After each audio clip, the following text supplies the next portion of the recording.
Welcome to Insight Analog Photography Radio Program. I'm your host, Scott Shepard, and of course, the Insight Analog Photography Radio Program is all about traditional process photography. We talk about instant photography. We talk about black and white. We talk about color film. We talk about dry plate, wet plate, you name it, alternate printing processes, everything going on in analog photography. And of course, the Insight Analog Photography Radio Program is brought to you by Fujifilm over at www.fujifilmusa.com/professional. They have beautiful C41 color neg, black and white, color chrome, and of course, instant film rocks. These guys have so much great things going on right now with instant film. Of course, they have the pack film in 3¼ by 4¼ and 4x5, color, black and white, high-speed black and white. But you know what's even cooler? They have the Instax cameras and film. The Instax Wide is in the country, available everywhere. And of course, right now, brand new, the Instax Mini is now in the U.S. They have cameras. They have film. This Instax Mini is 2.5 by 3.5. It's the size of a business card. This is really fun stuff. You got to check it out. www.fujifilmusa.com/professional, making life more colorful. Our friends at Richard Photo Lab, the place to send all your film to get developed, proofs, you name it. They got a great workflow going. www.richardphotolab.com, DR5, for the most unbelievable proprietary process to turn your black and white film into positives, into chrome. You won't believe until you get your film back as a piece of chrome. Will blow your mind. The dynamic range, the latitude, it's just unbelievable stuff. Definitely check it out. www.dr5.com. Iger Studios, Lenny Iger, the place to have high-resolution scans done. You know, a lot of people now are shooting analog. They're using a high-resolution scan. They're making digital negatives on an inkjet, or maybe they're going straight to an inkjet output, but they're making digital negatives and they're printing contact prints. They're doing all the stuff you need to get a high-resolution scan. They're using an Aztec Premier, 8,000 PPI, adjustable aperture. They can give you scans that are basically grain-free. They can adjust it for every kind of film out there. This is crazy stuff going on with Lenny Iger and the guys at Iger Studios. Check them out, igerstudios.com. And of course, Upstrap at upstrap-pro.com. The camera strap that will not slide off your shoulder. Our media partners, www.apug.org, the Analog Photography User Group. The place on the web for all things analog process. This is a great place to learn, to share information, to get tips and tricks. The community for analog photography, www.apug.org. And of course, our photographic philanthropy partner, George Eastman House International Museum of Photography and Film, www.geh.org. The place to go to find out about the history of traditional analog photography. These people are keeping this alive. They have over 7,000 cameras in their museum of everything that's ever been made, including the Hasselblads that were shot on the moon. You name it. They have the collection. This is a great way to help support. You can be a member of George Eastman House organization. They have a lot of great things going on, but this is something you can do to help give back to photography, to help keep traditional analog photography alive for generations to come. Definitely check them out, www.geh.org. On today's Inside Analog Photo Radio program, we're going to have with us Johannah Sentenn. Johannah is a fine art portrait photographer from Hillsburg, California. We're going to talk to her about how she got into photography, her art, and all the cool stuff that she's got going on. Johannah, how you doing today? I'm excellent. Thank you. Thanks for joining us here on Inside Analog Photo. Great to have you on the program this week. So, Johannah, tell us, you're a portrait photographer out of Northern California, Hillsburg, up in the beautiful wine country. Yes, I am. So tell us, what got you involved in photography? I know that you've been shooting for quite a many years now, but tell me what got Johannah's interest in photography. What was it? It was a very specific moment. I went to see an exhibit at the Oakland Museum with a friend of mine, and there was a Dorothea Lange exhibit there. And I was so blown away by her images that I decided that I had to become a portrait photographer. And I went and found a 35mm camera the next day, signed up for some classes at a little studio in Oakland, and started to teach myself photography. And it just was one of the most perfect moments and decisions that ever occurred in my life. When you started this, did you start off with black and white? What in the exhibit said that I needed to go do portraits? Was it the black and white photography? Was it color? Was it the environmental portraits? I mean, what actually grabbed you and said you need to do this? Well, it goes back a long way. People out in the world who have mattered a lot to me as I've grown up have been, John Steinbeck was my favorite author.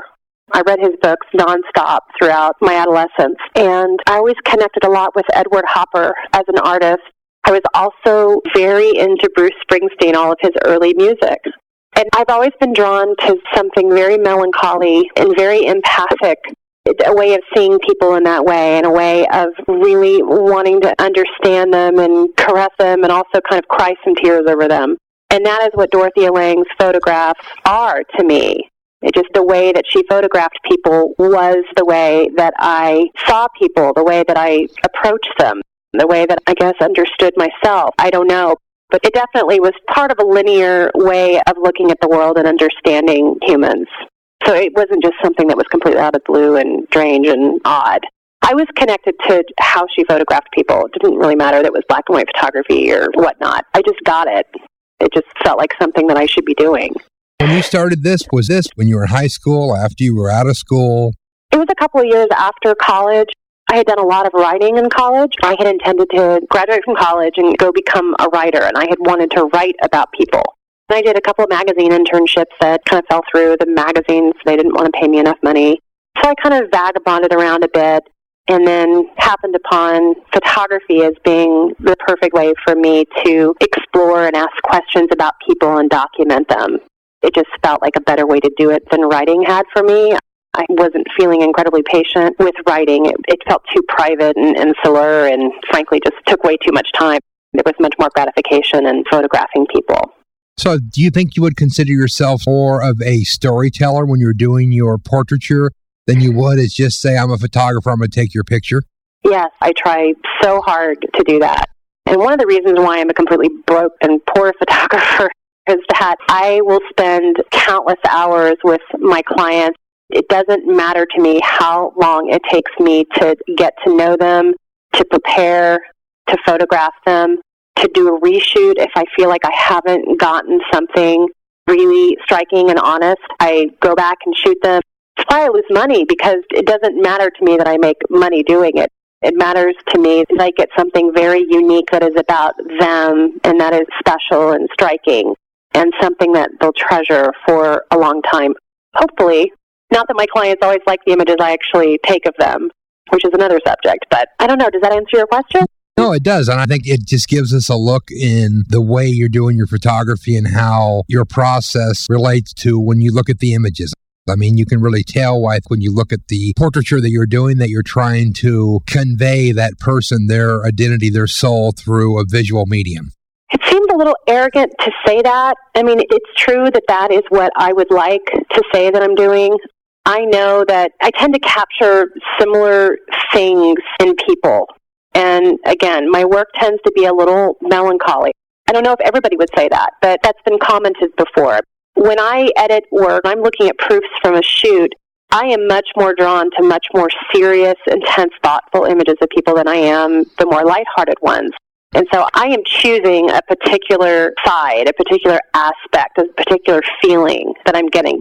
But it's not the only feeling that I get, but I definitely do edit it from my perspective. That's where I am putting my own mind, my own heart onto it. So that's where I'm not necessarily allowing somebody to show me their soul, and I can't say that I see their soul because I am looking for them very intently, and I really want to understand them, and I want to portray something very honest about them. And I do think that I do that. But there is editing that occurs, and there is my life history that is imposed upon them in that moment and in the way that I choose the photographs that are actually shown. So I just feel like I need to say that. That's a big disclaimer. Do you tend to and would rather do your portraits environmentally, so you're in the environment of your subject? Would you rather have them in a sterile environment in the studio? What do you tend to like to do when you're actually doing your portraiture to be able to convey that emotion? I always want to photograph people in their environments, always. Every single thing that is in an image, I want to be a part of the world that they live in or want to be in, something. I want everything in that image to be meaningful and about them. With having become a mom and needing to work full-time too, it's become really hard for me to offer to photograph all of my clients on location now. And so I'm having to set up a studio here in Healdsburg to try and get clients to come up here to Sonoma County to be photographed. It's not the way I prefer to work at all. but financial necessity, and also needing to make it possible for clients to obtain my work at a lower cost. That has made it necessary for me to shoot in a way that I don't prefer to shoot. But it will be interesting. It's going to take me out of my element. It probably will simplify things quite a bit. It will allow me to not have to have all of the complexities of figuring out light and background in an environment I'm not comfortable with. I'll pretty much get the light thing down, and then I'll have just one background, one environment that I already know how it works, and then I can just focus on the person. So in a way, I'm really looking forward to that, and I'd be interested to see what comes out of it.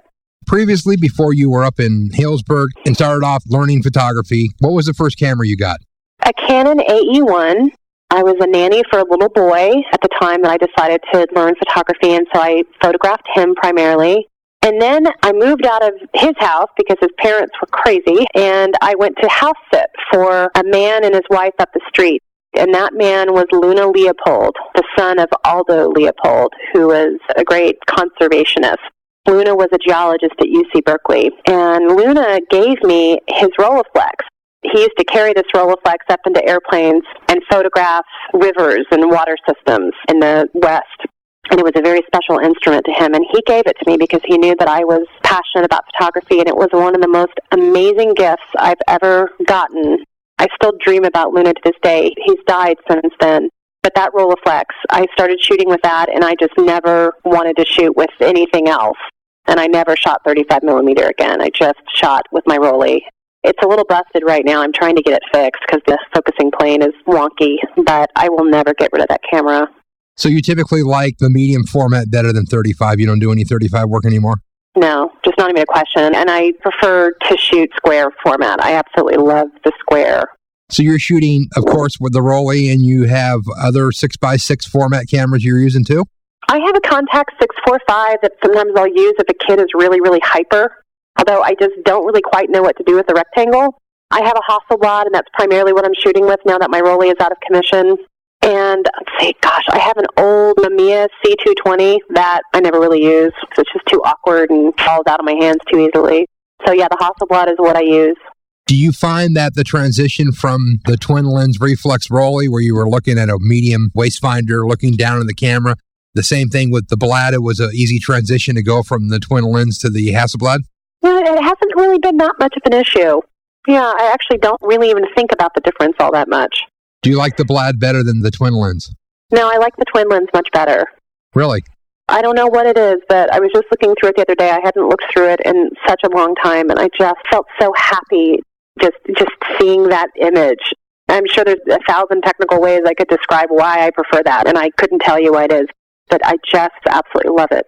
So I know there was a duration where you had left photography as a full-time occupation and dove into the nastiness of the corporate world. It was actually a really fascinating stint in the corporate world. Really? I was a medical malpractice investigator, and all I did was talk to doctors and lawyers and read all kinds of interesting medical records about these crazy, horrible things that would happen to people's bodies. It was awesome. And I have this incredible fascination with people and the human psyche, and I get to interview doctors who are being sued. And what's more fascinating than somebody who is normally so revered in society and getting a window into one of the most vulnerable points in their life and being able to hold their hand through it. Meanwhile, getting to learn all of this incredible medical and legal stuff. It was fantastic. But no, I hated the corporate office world. It was the hard part for me. Did you find that dealing with doctors, most of these people that were getting sued deserve to be sued? Absolutely not. Maybe only 17% of doctors who get sued have done something to justify being sued. Mostly people get sued because people have expectations of medicine that are incredibly unrealistic, or they're very upset about something terrible that's happened to them, or their child has died and they want to blame somebody. There's so many reasons why people are angry and have conflict and carry out lawsuits for a long time.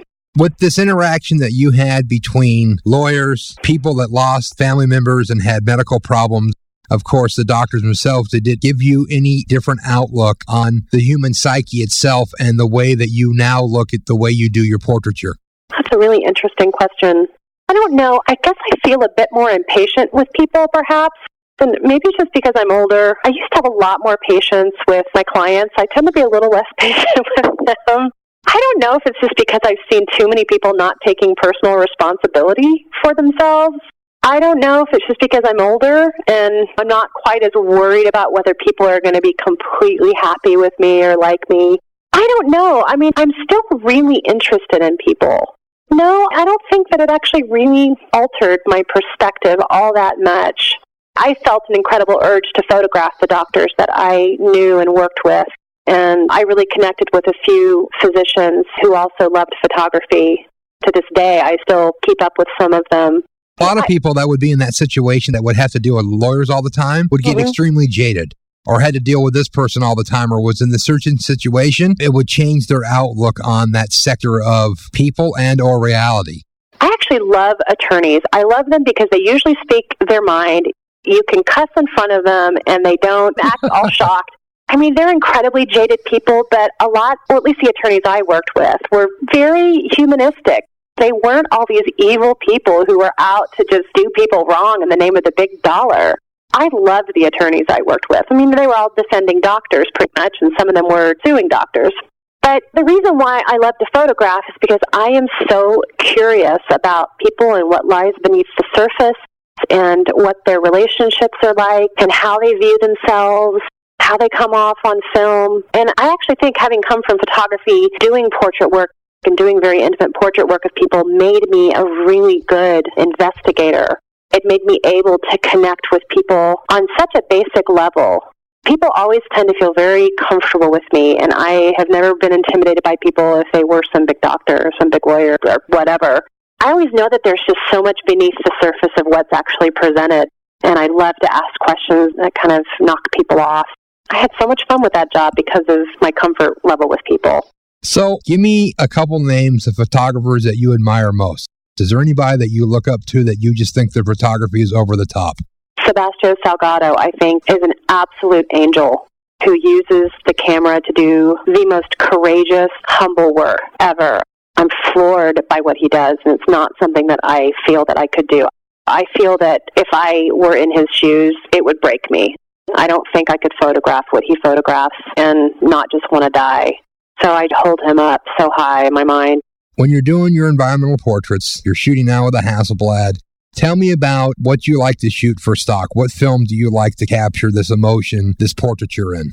Oh, I strictly shoot Tri-X 400 ASA. I don't even really mess around with a lot of other films. I just always shoot the same film and just kind of work with that. I used to push it. I used to rate it at 800 and try to push it, but I don't do that anymore. I rate it at 320 now and just let it be. So you're happy with the bag full of Tri-X and you're rolling and life would be grand. Yeah, absolutely. Although now I really want an 8x10 camera. That would make me really happy if I could start shooting 8x10. I think that's what I really want to be doing now. So you would rather move to large format completely and just abandon medium altogether and just go large? I don't know that I want to abandon medium. I really don't know what it means to shoot large format because I haven't done it before. But I really crave the detail. I really, really just crave the piercing eye of an 8x10 camera. I go apeshit for detail in a photograph.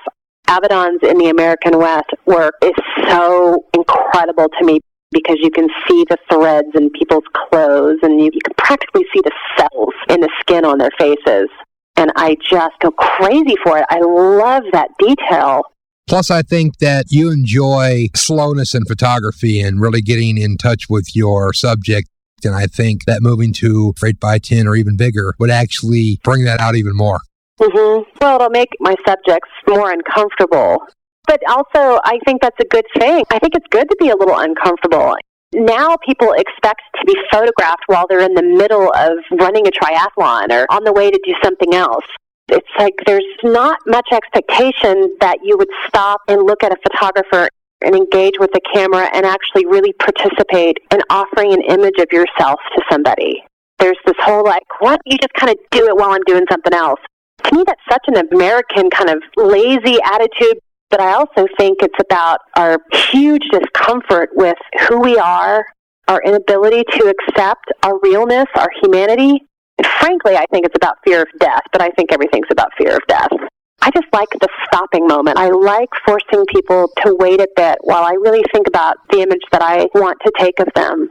And I really like just kind of searching for that feeling, that gesture, that something that just somehow clicks. that's just right, and that's what I want to get on film. And I don't always get that, and that's the most frustrating thing about the kind of work that I do, is I never know what I'm going to capture of somebody.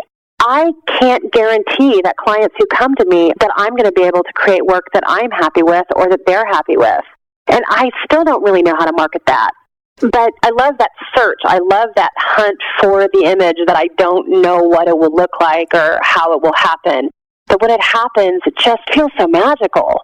Well, let's talk about that. So when you do a sitting with somebody and you're out in their environment, because like you said, you like to do environmental. So you're in their environment. Do you like to talk with them beforehand? How do you deal with your client to be able to bring out what you think that you need to get from them visually to convey who they are? Do you hang out with them all day? Do you talk to them on the phone? Do you know them beforehand? I mean, how does that work out to where you think you can get and convey their soul, their image across in a photograph? The way that I have done it for a very long time, the way that I'm actually not able to do it so much, now that I'm more physically removed in a different county than the Bay Area. But the way that I've always done it is to talk with people on the phone, ask them a lot of questions. What is it they're looking for in a photograph, in a portrait session? And then I would ask them to actually have their family come together, and I would go to their home and meet them, look at their house, talk to them about the way light is at different points in their house at different times of the day, see what it is I would have to work with, see whether their home is a place where they're really comfortable, talk to them about some other places that might be a good place for them to be photographed, a place that they would really want to remember, that they'd want to have documented as a place that meant something to them. And then we'd plan the sitting for an entirely separate day. And then I would come and do the shoot for as long as I could. It really depends on the willingness and the stamina of the people involved. Sometimes kids could last for a 4 or 5 hour sitting. Granted, I would kind of be with them. We would do some shooting at home. They may stop to eat. They may even take a nap. I would just kind of hang out and then go back to photographing again. We might go out for a little bit. It really varied. Sometimes I wouldn't be able to stay more than a couple of hours. Sometimes it just doesn't work out for me to really do a solid body of work in one sitting. So I might come back on a separate day, particularly if I just feel like I just can't push the kids to go do a whole bunch of group shots after I've spent all this energy just kind of photographing them individually. They just can't give anymore. So I often do sittings in 2 separate sessions. And as time-consuming and as much of a money sucker that is for me, because I usually lose money on my sittings, I still would rather come back and arrange a second sitting if it means that I'm going to get something that I'm really proud of and that I know better how to work with those people because I've already had one shoot with them. In fact, that would be my preferred way of sitting, is to always do 2 sessions. Have kind of a test-out session, do what work I can in that session, see what images result from that, and then think about it, and then go back again for another approach, either to get more meaningful work or to get something that's kind of different for some variety. So tell me about what type of client do you like to photograph best? Do you like kids best, older people? What do you like to shoot that makes you the happiest? For a long time, it was children. I've become a lot more interested in adults. I spent most of my 20s working out so many issues from my childhood, just to sound like a total cliche. But this is an interesting piece as to why I became a photographer. My parents divorced when I was about 3 years old. My father, who was a surgeon and very, very analytical, he was also a photographer, interestingly enough, and he had a really great appreciation for photography. And we had these wonderful photographs by this incredible photographer from Denver who would document our family when I was very young. And so I have these documents of my very early childhood. And then when my parents divorced, my father didn't ever really photograph us much. I mean, he might photograph us when we came to visit him on court-ordered visitations. But the photographs were few and far between, and the images that my mother would snap of us usually were pretty sad images. And I was always very aware as a child that I really didn't have much visual documentation of my history. And I used to sit down with these scrapbooks, and I looked at these pictures again and again. And I know that one of the reasons why I started photographing children and wanted to photograph children was because I really wanted to try and look at them from an outside perspective and give them a visual document that somebody looked at them and loved them and saw their potential and gave them an image that would last for a very long time. Because as a kid, I was involved in such a huge war between my parents who had divorced. It It was an incredible war, and it was a very, very terrible environment to grow up in. I was very labeled as a child. My father hated my mother, and he saw me as being very much like her. My mother had a lot of difficulty with me because I had a lot of emotional issues from having gone through all that. And so I just never felt like anybody but what my parents told me they saw in me. And I guess I just kind of imagined that I really wished that somebody had really wanted to look at me from a different perspective. And I think that's the odd role that I've tried to play with my clients. And interestingly enough, I've had the real honor of visiting my clients year after year and seeing their kids grow up. And that has been the amazing gift in my experience, is that a lot of my long-term clients I've known for so many years, and I've been able to photograph their kids year after year. And I think maybe give them something like that. I don't know if they need it as much as I did, but I know that's why I became a photographer and why I started out photographing children. But then I kind of, I made peace with the last staff once I turned 30, and now I'm a little bit more interested in adults. And so now I tend to want to photograph adults more, children not quite as much. And I think that even shows in some of your current work here. You have definitely a look of your photography that is, how do I put it, Victorian. Mm-hmm.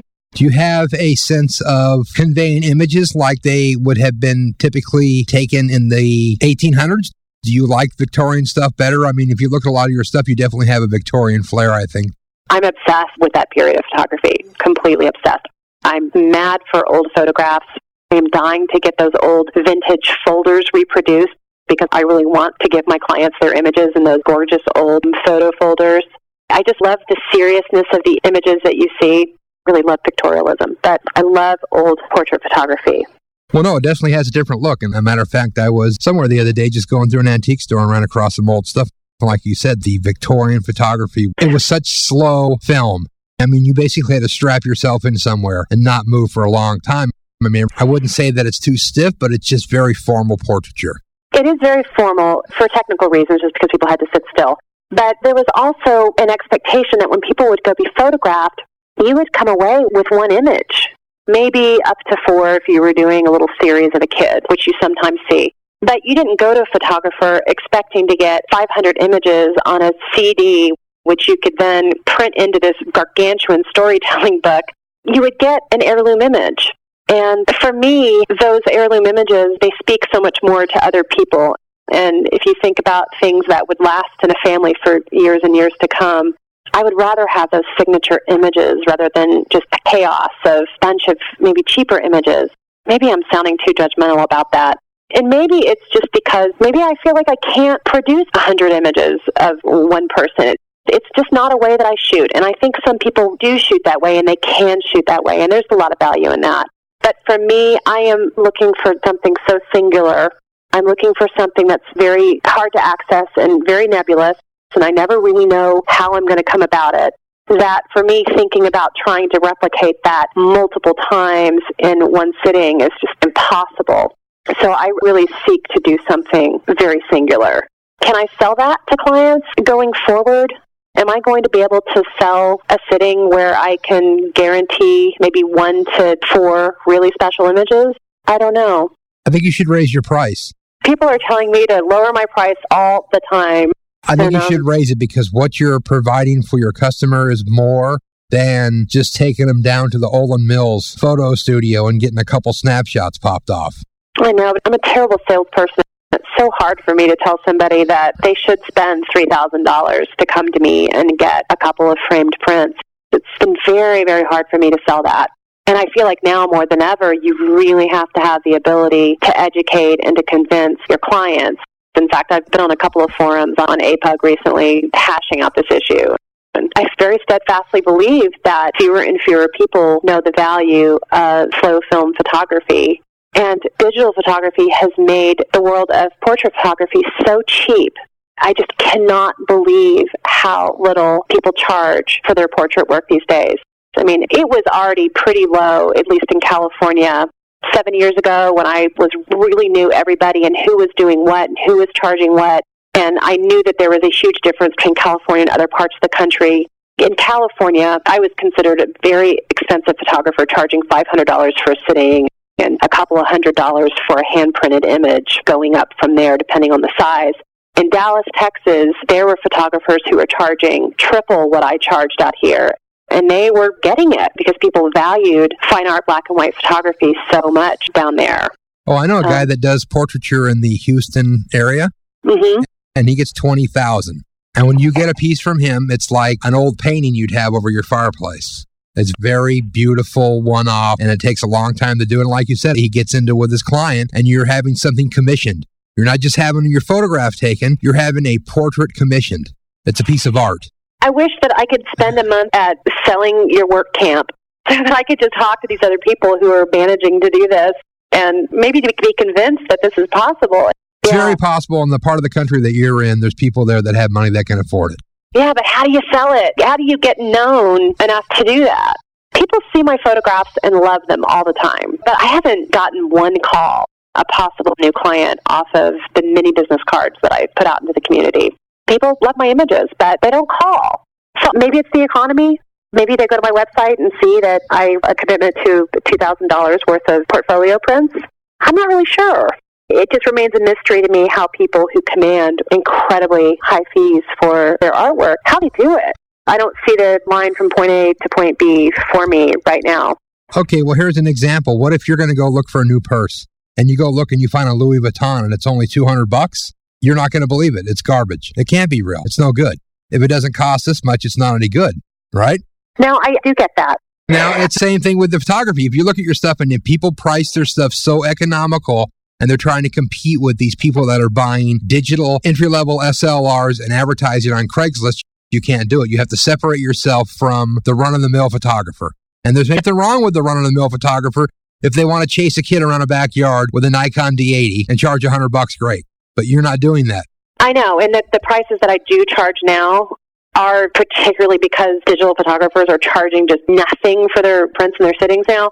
There is a big difference between what it is I charge and what it is other people are charging. I still don't feel that I charge enough for what I do. Now, you're in Hillsburg, okay? So you're going to go down to the square and you're going to go down and you're going to go get dinner. You're going to get some wine. Here's a bottle of Cab and it's only $24. Well, most people are going to think it's garbage because it's not $100. Mm-hmm. Okay, so it's all perception on value versus price. If you want a good bottle of Cab, you're going to have to pay $100. Not the case, but most people don't know. So really, if it's too economical, I think photographers price their stuff too cheap. If you're not getting any work now at $500, you might as well make it $2,000. I keep waiting for this leprechaun to pop up out on my kitchen floor and say, this is the answer to this question. And I've been waiting for this leprechaun for years. And I wish that he would pop up right now and tell me whether you're right or you're wrong. And then just to give me the dollar figures. Please, somebody tell me something that is actually completely true and is guaranteed to work. Well, that's the question. What's going to work? What's guaranteed to work? Because, see, there is no guarantee. But there's ways to do things. And I think you're on your way. I think it really just shows in your photography your passion for it. There's more passion for the art than there is passion for the money. Yeah, I care so much more about leaving something special that will mean something to somebody else for a long time than I care about the money. I mean, I need the money. I have a daughter now. I want to be able to send her to a decent school. I want to be able to show her the world and travel with her. I mean, I need to make a living. That's become so much more important to me than it used to be 10 years ago. But yeah, I don't need to acquire great amounts of wealth because it's not going to matter when all is said and done. And I know that eventually that the photographs that I create will be destroyed by fires that ravage the earth or some gigantic nuclear war. But if that doesn't happen for a while, then I've got little gifts that I've left for people here after I go. And that matters more to me than anything else. This is great. So what do you look forward to in your photography here moving forward? Is it somebody that you want to shoot? Is it a piece of gear? Do you want to go large format, ultra large format? What do you really look forward to when it comes to your photography? What is something that's just yearning that you want to do? I am yearning to shoot 8x10, and I'm yearning for people to come to me and say, give me one honest portrait of me, and you choose how to do it. And I just give myself to you. And I would just love to have an hour with a person and shoot maybe just 3 images and have people want to pay me for that and be able to afford to do that. Yeah, I really want to do that so much. Very, very cool. So let's talk about your website. The website's looking pretty cool. I'm digging your logo. Thank you. Where do people go to find out about this beautiful photography, what you're working on, your black and white? I know you do have some color images that you're going to be putting up here soon, but let's talk about your website. Where can people look at your work? JohannahSentenn.com. And it's, of course, a little complicated to spell. Johannah, Johannah, Sentenn, SENTENN.com. Yeah, this is great work, and I really do appreciate you spending some time to chat with us today, just to talk about your passion for photography, for portraiture, to be able to capture people themselves, and just this beautiful work you're doing is really, really cool.